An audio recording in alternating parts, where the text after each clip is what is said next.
and we work together in the Daniels Fund Ethics Consortium. Yeah. And she's been a key partner, just like New Mexico State, and we come to each other's events and share ideas and have many phone calls about what we're doing, and we learn a lot from each other. Tracy's just a great colleague, and once again, a great thing about our consortium is getting to work with people and know people across different universities across the 4-state area. Now, Tracy and I are going to be kind of a tag team in that we're not going to do separate presentations. So we're just going to talk with you about this and get your feedback and try to explain how our principles were developed. But one of the first things that evolved over a year ago, when we decided we're going to be developing principles for the consortium, is what is a principle? And this discussion has gone back several years.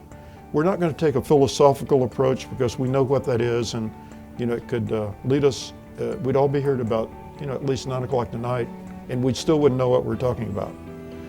We'd probably be in disagreement, but this is how we define them, and this is pretty well recognized. Principles are universal and absolute. There are boundaries that must be respected.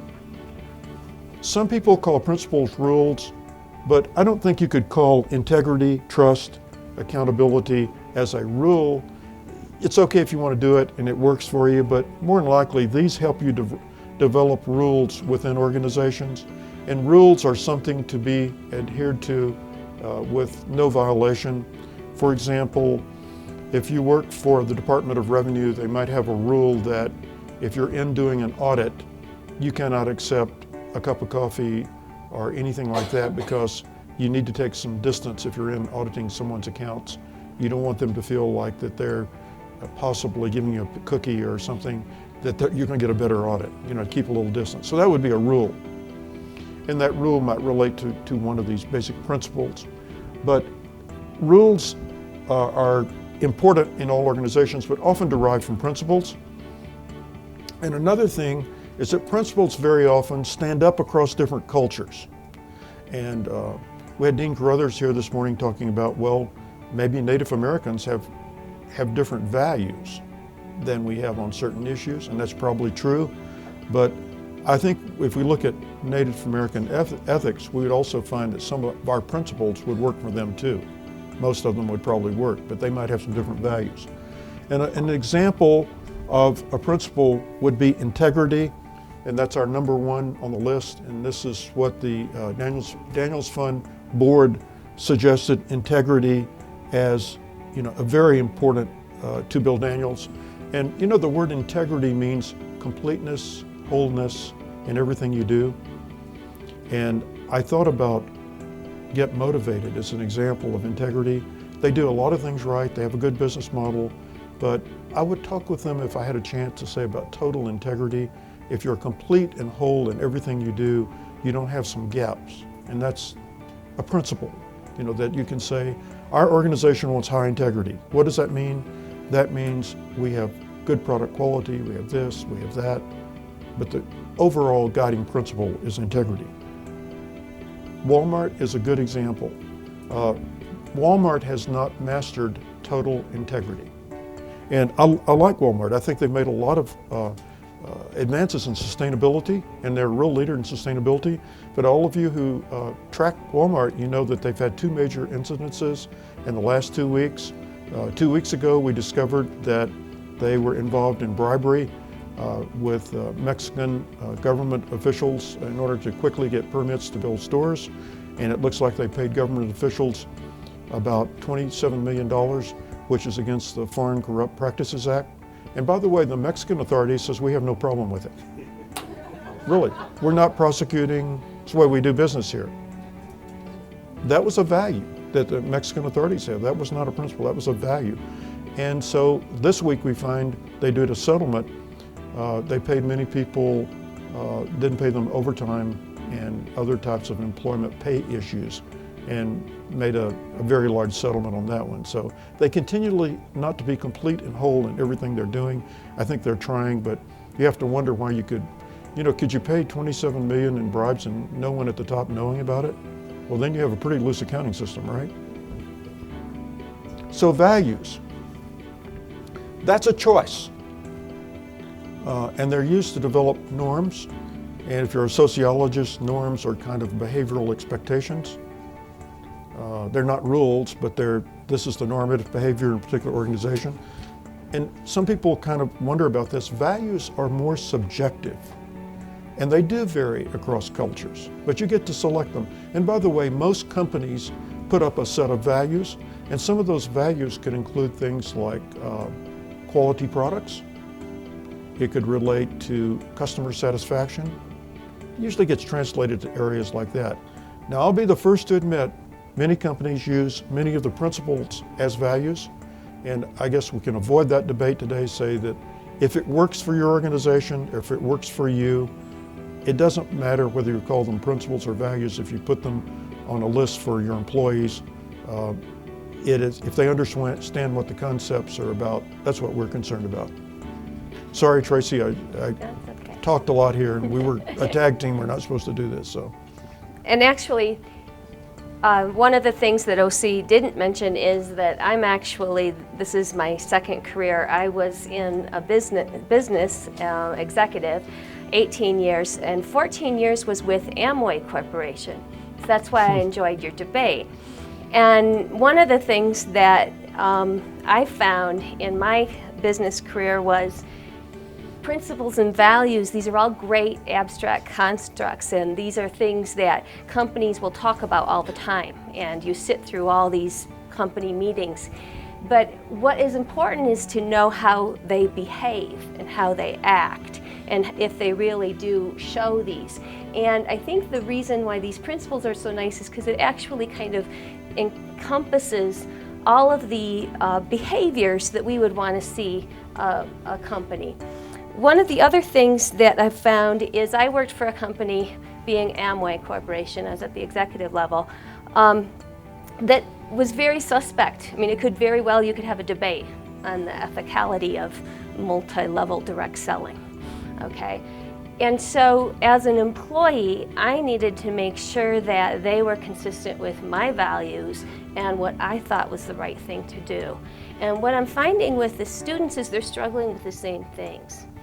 And it's very easy for you to say, oh, always be honest, but you know darn well, do I look fat? Please don't answer that, okay? So, I want to help our students understand that they're going to be in situations where they're going to be a participant of a business decision that they just might not feel comfortable with. And I think that's why the debates are so good, because they put them out of their comfort zone.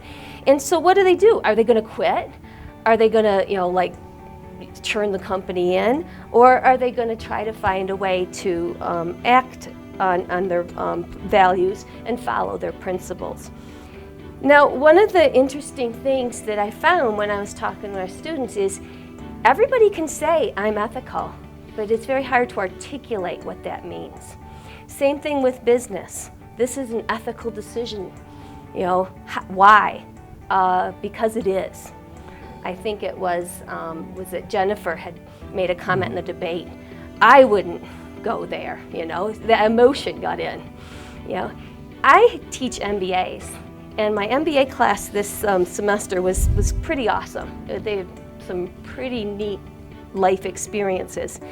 And one of them was a medical doctor with the Army, Fort Carson, assigned to the Memorial Hospital in Colorado Springs. And he had told us in different situations, I usually react emotionally, and this class talking about values and principles and the difference between the two has allowed him to articulate his concerns in a more effective manner. So basically, I think that the reason why this is so great with having the principles in simple terms that people can understand is that it gives us a chance in the classroom to give them practice. And the debates and the role plays are one way. Some other ways that I've used is assimilation, and I know simulations can be very cumbersome. They're probably more work for the faculty to learn how to use than the students, but there's Ethics LX actually does some really nice web-based simulations. They're like $19 a piece, And they are designed so that there isn't a right answer. They don't even get a score. It's all up to the faculty of how to use it. And one of the things that they do is they give you situations and you make a decision, and everybody's experience with this simulation is different. It's like what students can relate to, right? Video games, you kill the little elf and then you get a coin or something. This one, you decide whether or not, for instance, there was a child labor issue. You heard a report that one of your factories was using child labor. Do you read the report and pass it on to your supervisor, or do you go ahead and go to your daughter's concert or something like that? So, again, using a simulation is another way that you can increase their use of principle-based ethics decision making. The other way is I actually have them go and they look for an example in business of a business decision. And sometimes we have companies that will come to us. And I wanted to mention this one that I'm just grading right now. It was amazing because what they did was they used not only principle-based ethics of saying what's right and what's wrong between these two alternatives, but they also used some of the stakeholder analysis. And that's to say that just because you use principle-based for ethical decision-making, it doesn't mean that you don't use stakeholder analysis, which, as you know, build trust in all stakeholder relationships. So that is just an idea of some of the things we've done. We're still getting our feet wet. We've taken an applied approach. We haven't taken a philosophical approach, but we have no problem with that because as some classes teach moral philosophy and they look at deontology and theology and those issues, that look at different decision-making modes that you could take from a philosophical perspective. We view that as complementary to all of our programs, and the good thing about that, it creates some critical thinking. But we've tried to be as applied as possible, recognizing that students usually cannot take those philosophical approaches and apply them to a case, or they can apply them to a role play. And what we're going to do immediately after lunch is we have found these role play cases to be extremely helpful with critical thinking, and we are actually going to break into teams. And if you haven't used one of these role plays in the classroom, we're going to simulate it, and embedded in the role play is the use of these principles. And I think that maybe now's a good time just to kind of go over the principles and what do they mean. And we're going to have plenty of time here to discuss and have you ask questions, give us feedback. But I know that you've got the list in your packet. Integrity. I've already talked about integrity as being wholeness or completeness and everything you do. It's a basic principle. We don't do things here with just partially. We do it completely. Trust. Linda gave you the example of only 40% of the population trust business. Isn't that scary to send our students out to recognize that if you're from a business, guess what businesses are least trusted today? Banks. And if you'd gone 3 years ago, banks and financial institutions were the most trusted. Guess what area is most trusted today? Believe it or not, technology. Your smartphone works. I kind of trust that company. And everything else is in between, but it's kind of interesting.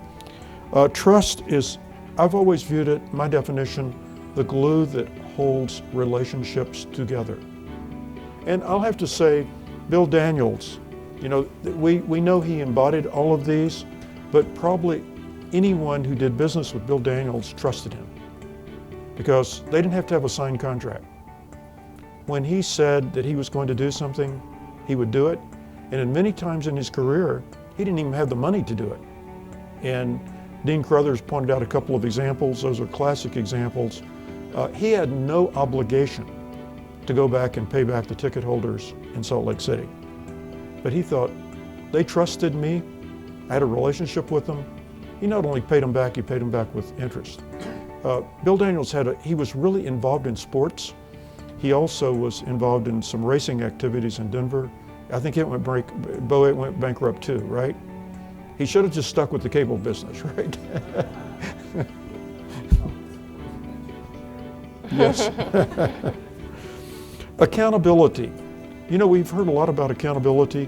One reason that banks and financial institutions are not trusted is because of recent accountability. Many people feel that they have not been accountable for what they've done, and they continue to give very large salaries to CEOs. And even though when the firm is, on the edge of going under, and it was and that also comes back to transparency, maintaining open and truthful relationships. And I think Get Motivated kind of indicated that basic principle of transparency. We can't give them an A grade on transparency. I don't think any of you can give them an A grade. They might get a C grade or a C plus grade. They won't get an A grade. Fairness. We all hear these words, but do people know what they mean? And I like to look at fairness, equitable and just relationships, not only for just interpersonal relationships, but fair competition. Some companies do not compete fairly. They push the edge. I hate to give Walmart as an example, but the reason we have the Foreign Corrupt Practices Act is because we view in fair competition, you should not be able to bribe foreign officials to get the business.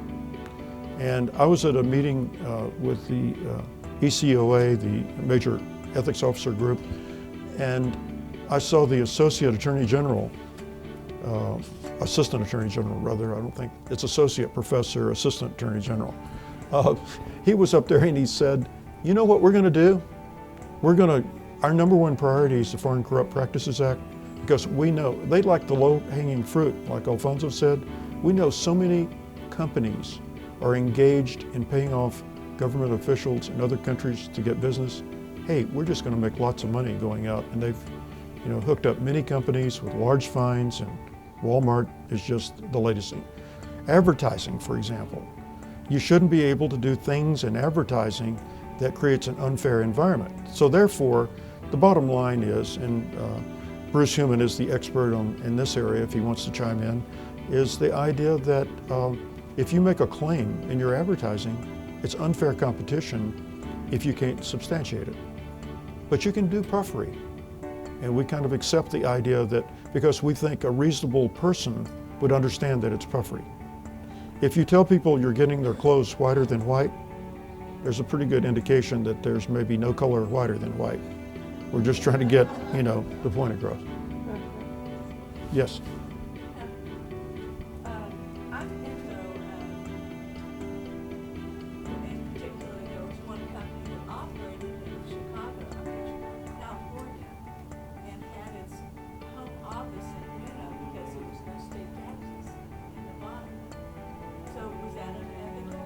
I don't make decisions like that because they're probably within they're probably legally, paying the correct taxes, but it does violate the spirit, and there's where we come into ethics.